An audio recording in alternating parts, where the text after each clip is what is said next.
Hello everybody, this is Miranda the Hybrid, and I've gotten this request a few times. I'm going to lead you step by step through the very basics of Procreate, meaning not even how to draw with it, but the tools themselves. So this here is Procreate, this one all the way on the right. If you open it up, and you're going to see I have a lot of artwork in here, but if you open it up, this is how you make stacks. Let's just jump to that immediately. If you want to make a piece of art, you need to make a canvas. And so these are how you make a canvas. I have a bunch of presets here, but if you want to make a custom size canvas, you press this little thing up in the like on the right, and you can type in your pixels, your ratio, stuff like that. So I'm just going to choose a 1280 by 720, which is actually thumbnail size for YouTube. We're going to press create, and that's literally how you make an artwork. That is it. Very, very basic. Now, if you press gallery in the top left, and we're going to go back. So you made an artwork. Imagine you made a bunch of artworks, but you don't know where to put it. So what you do is you tap on it and hold, and that means you can start moving it around. And if you hover over a stack, then you can drop it in there. Just like that. It's that easy. Unfortunately, I haven't found a way to put entire stacks into other stacks. It's not possible right now. So another thing you want to figure out how to do, let's bop into my webtoon for instance. So what if you don't want to use just, making a canvas here? Well, there are other options you have. You can choose a photo from your photo gallery like this, and you can import that. You can also import, like from your files. Now, there's not many of my files in here. Yeah, here's some files. You can also import from files. If you have Photoshop, you can import Photoshop documents into Procreate. And you can also take Procreate documents and put them out into Photoshop. So that's the very basics of that. Let's go back to here, though. So you have your piece of art. How do you rename it? Well, you rename it just by literally tapping on there, and we're just going to name this test. So you rename things by tapping on test. If you want to duplicate something, how do you do that? You press on it and you swipe to the left, and suddenly you have share, duplicate, or delete. From share, you can actually share it in the different formats you want to. Duplicate obviously just duplicates it, and delete is deleting it. So let's go in though. What about Procreate itself? So pay attention. First, I want you to look on the top right and realize this is not Procreate Pocket. I do not have Procreate Pocket, and I probably won't make a tutorial for it for a while. But for all of you who have a regular Procreate, look at the top right. The very first symbol here are your brushes. If you tap on it, you see you have a crap ton of brushes. These brushes all look different. That's the beautiful thing. They spent a lot of time designing the brushes. Now, okay, so you have all these different brushes, and if you get this program, I recommend just experimenting. Go in and see what each different brush does. So for instance though, you like, let's bop into one that I'm very familiar with. You really like your round brush, but there's some parts of its dynamics you don't really like that much. What you do is you tap on it again, and in here there are so many different ways you can modify it. I actually have a modified round brush because the original one had this symbol here. See this giant crazy shape? That's actually what the original round brush was supposed to look like, and it gave it a teeny bit of texture. You can see in here. I didn't even know you could draw on that. Wow, this is new. Wow. Okay, apparently you can actually draw in here to test out your brush. That is awesome. But anyhow, so the round brush didn't used to look like this. Then there was an update, and it turned into just literally a round circle, which is stupid. Now, one thing you can do if you want a different shape, here we go, shape source. You can press edit. Now, if you look here, there's source library. These are all the different shapes that Procreate has. And this is how you can change up. Oh wow, look at membrane. See that one? It's kind of in the top left, except one down and one to the right. That is a crazy shape. But this is how Procreate decides what shapes its brushes are going to take. I didn't even know gloop and mesh were a thing, for instance, or spiral. It looks like they have more in here than they're actually using in their programs, which is very useful. The thing is, you can actually import your own things too. See? Import a photo. So over here, if we wanted to make something really silly, for instance, let's make a shoe, you could literally import this photo. Press done, and suddenly this is the shape that my brush is taking. Now, obviously, I don't want this. I want my old one back. So we're going to go to import, source library, and I'm going to jump back to the original shape I had, which is a mess, and I'm a mess too. So this really matches considering it's one of my favorite brushes. Okay, so that's how you edit that's how you edit that thing. Wow, my brain just went right out the window. That's how you edit brushes, and you can always play around. Look how many different options you have. All these different options, especially if you have an Apple Pencil, you actually can customize the pressure and rotation on the Apple Pencil itself. But yeah, so that's it. That's the first one. If you get this, seriously play around with these brushes for as long as you can. They're so useful. The second one is smudge brushes. Now I'm gonna just quickly paint something down. Blah, blah, blah, blah, blah, blah, blah, blah, like that. Smudge brushes are exactly what they sound like. You still have your entire library of brushes for this. So if you paint something and you want to smudge it, then you just go and that's literally what it is. It smudges the colors you have. Some smudge brushes are excellent, and some I don't favor that much because they kind of wane out the color instead of making something cool like this. And now the third, self-explanatory, is your erasers. Now erasers, just like you would expect, have access to the entire Procreate brush library, so you can erase with any shape you want. So those are very basics. You have pens, right here, you have smudge brushes, and you have your erasers. Now take another look right over here to this tiny little symbol. It looks like two squares on top of each other. These are the layers. Layers are extremely important because, okay, so I have this cool shape here. Now, what if I want to make something underneath of it? Now, you can always change your background color. I do not recommend changing your background color. Oh, wow, look at that. That looks toxic. I do not recommend changing your background color. Yeah, it looks even worse. Let's go with that. Because you can always literally just put this layer, see? Layer 2. This is how you change. This is like, you can put it underneath and make that color again. You hold down with your finger and you drag it under and it'll just put itself where it's supposed to go.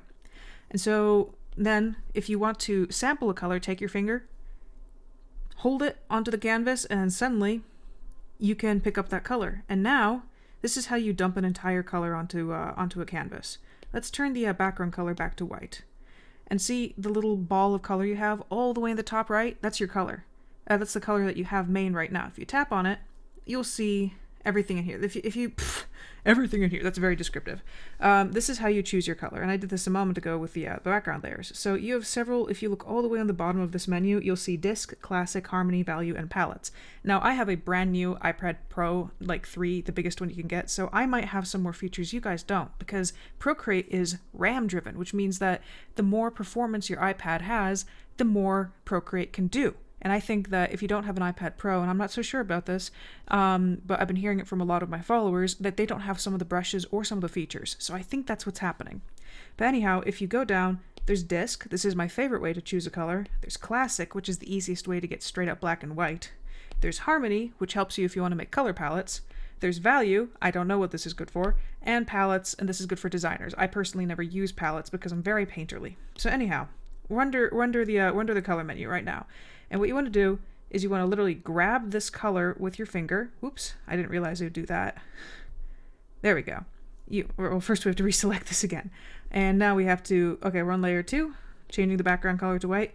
You're just going to literally put your finger on the little ball of color in the very top right and pull it onto the canvas. Voila! That is how you dump color. That's essentially your paint bucket tool. And now you can see that layer 2 is filled with that color. Alternatively, if we go back to layer 1, let's choose a slightly different color. Let's make this extremely discoordinate. That looks good. You can grab that color and you can dump it in here. And it's going to change the color of that too. Now to go backwards, you're going to take 2 fingers and tap the screen. Just like that. That's how you go backwards. And let's make a bunch of little random marks right here because I need to show you something. So, oh no, I made a mess. What do? You put your 2 fingers down at the same time and you hold them there. You don't take them back off. Because when you hold them, it'll suddenly go all the way backwards just like that. Be careful though, it's kind of quick. So there we go. We have basic layers. We have, okay, so what if you want to make a shape, you want to fill the shape in? Let's choose an inking brush. Something that has very high opacity. We'll be talking about opacity in a moment. So high opacity. I want to make a circle. I want to fill that circle in without coloring it in like this though. So you're going to just pop it in like that, just like we did with the background. Now, one thing again, I want you to pay attention to this because this is actually really cool and really important. What if I have a sketch brush which has some holes in the way it draws? And let me show you what I mean. See how there's some holes in the line itself because it's emulating a graphite pencil?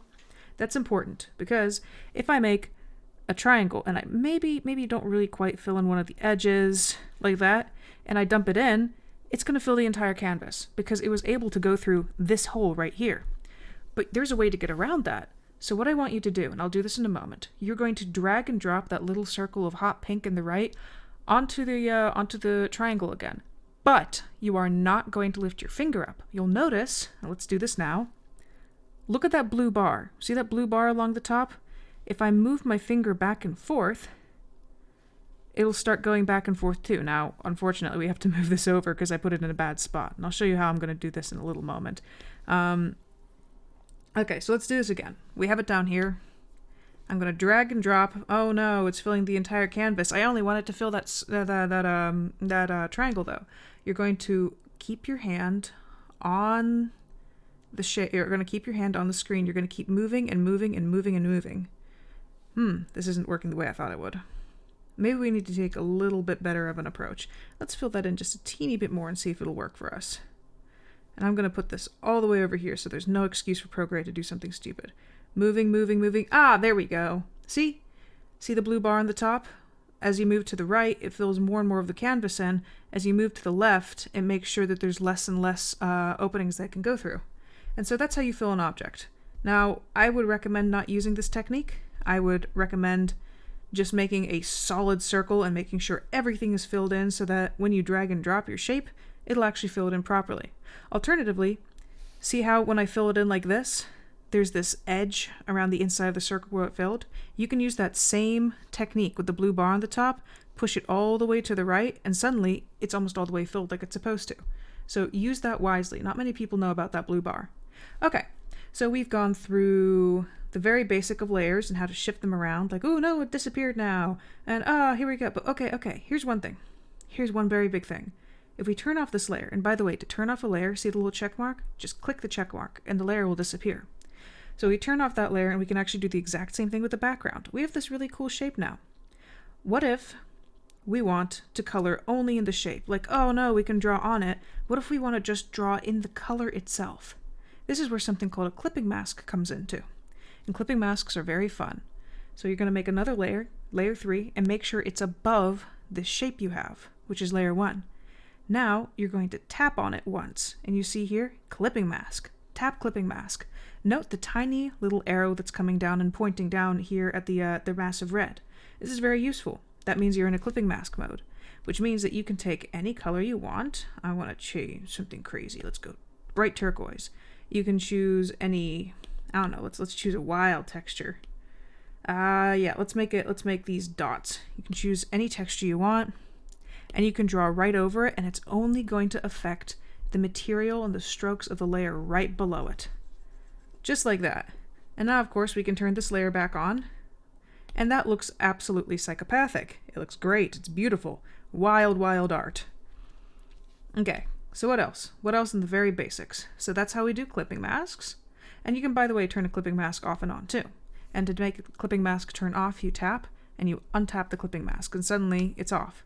Alternatively, you can also do this. You can go up, and you can turn this layer into a clipping mask. The order does not matter. And then we can do this, and we can tap it again, and it'll still clipping mask down onto the red blotchy mess that we made.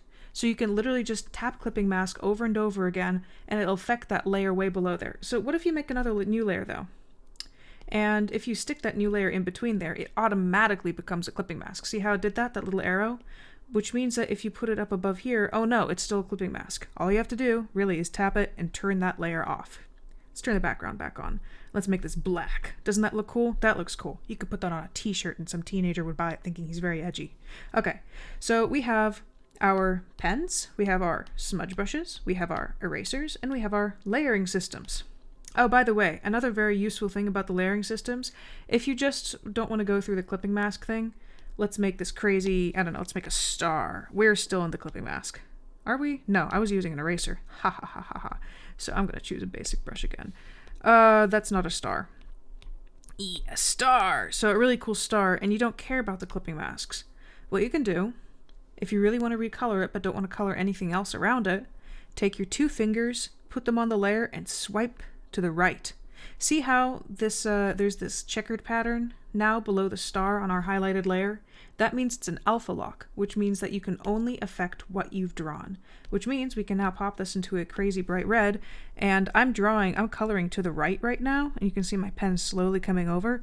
I'm coloring way to the right, and it's only affecting the star in here. So it's kind of like doing a clipping mask without doing a clipping mask. It's very fun. Now to delete a layer, take your finger, swipe to the left on your layer, and delete. You can also do the same thing to duplicate. Swipe again, duplicate, just like that. And alternatively, you can lock a layer. Now, this is useful if you have, for instance, a line art layer and you don't want to affect the line art layer or draw on it. You just have to lock the line art layer and it'll take care of it. But I'm going to delete this. Well, looks like we can't. We have to unlock it first. And now we can delete that layer. Okay, so we know what the top right does. Now, what about this bar right over here? Well, easy. This first slider is how big the size of your brush is. Bam! Huge brush. Oh, wow, look at that. Duh! That looks really cool. Sorry, guys. Artist things. Let's make a new layer so you can actually see. So yes, this is the size of your brush. Look at that texture. That's a beautiful texture. That's the size of your brush. And this one down here, it's the opacity.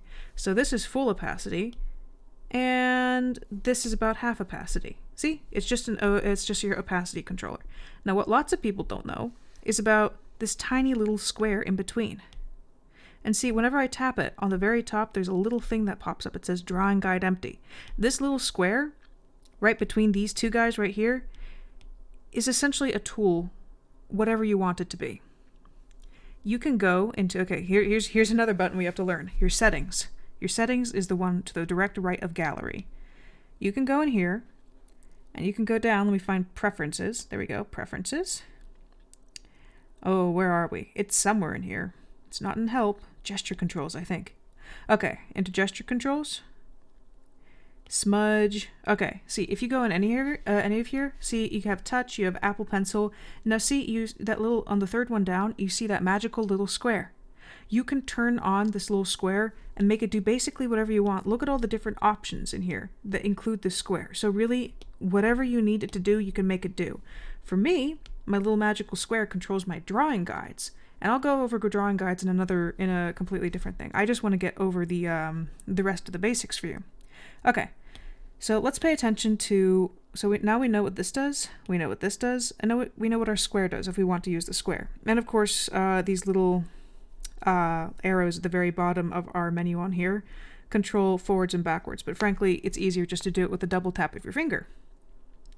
Oh, also, if you want to move your canvas, you pinch and move around with 2 fingers at once.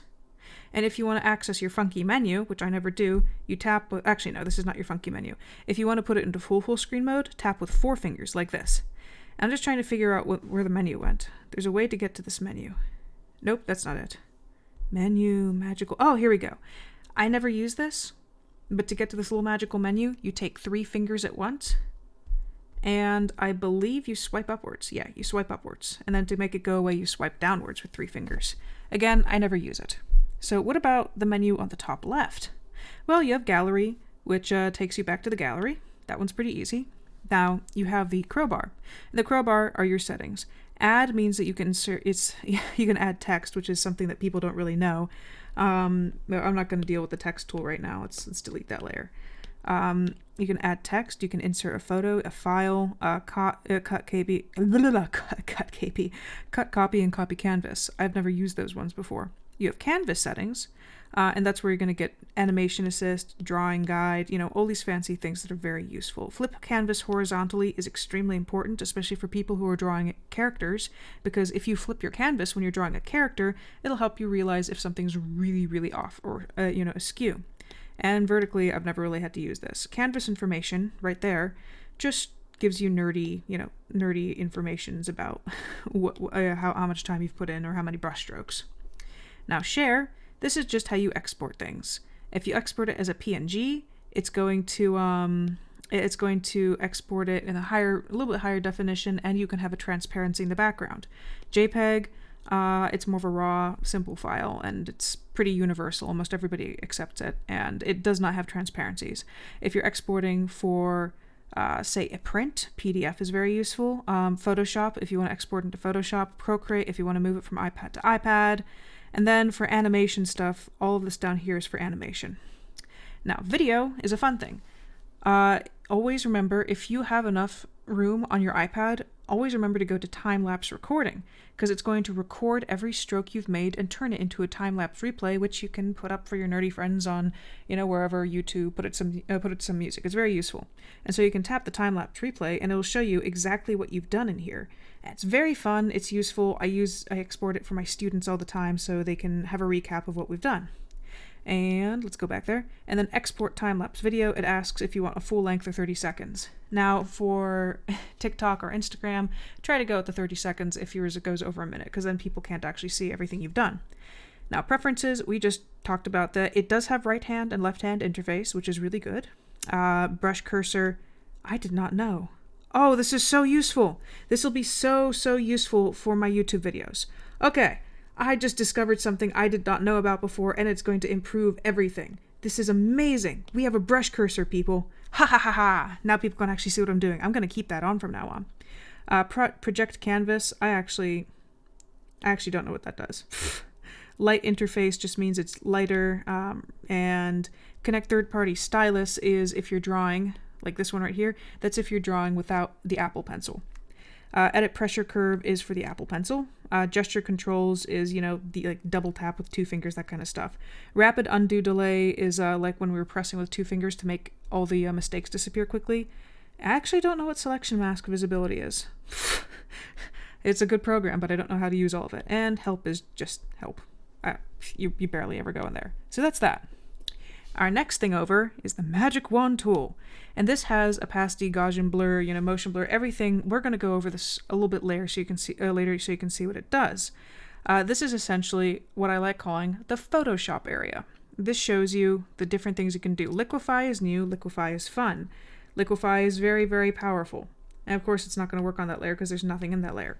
I'll show you what liquify does later, because you can do some really goofy effects. Then you have the selection tool, which is extremely useful. It essentially lets you select an area, and then you're going to tap it, and you can move it around wherever you want. Suddenly a Dorito is missing from the dots. Yeah, so that's selection. It's good for modifying your canvas or your picture and moving it around however you want to. The last one over here is the general selection tool. And you can grab it and you can warp things. Look at that. It looks like I'm folding a piece of paper or something. Oh, like that. Very useful. Distort is, making it almost like a perspective warp, because now this looks like we're looking at a billboard pointing downwards.